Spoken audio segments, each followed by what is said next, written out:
Hello everyone, in this video I'm going to walk you through how to fix Snapchat taking up a lot of storage. So first thing, just open up your Snapchat app and then you click on the profile icon at the top left corner. Then click on the gear icon on the top right corner to open up your settings. And next thing you're going to do is scroll all the way down until you get to this part of account action, and then you see clear cache. Clear your cache. Don't worry, your memories backup won't be deleted, so keep clear. Continue by clearing. Successfully cleared cache. And then the next thing you're gonna do is you can also decide to clear some other stuff here. Clear search history, recent posts, conversation, but be careful.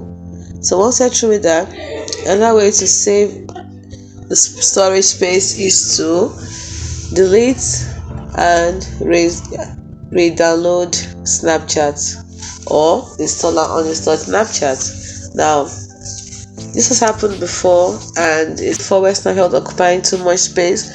So we found out that if you uninstall and reinstall Snapchat, it will take up less storage. And don't worry, your information, everything will still be secure.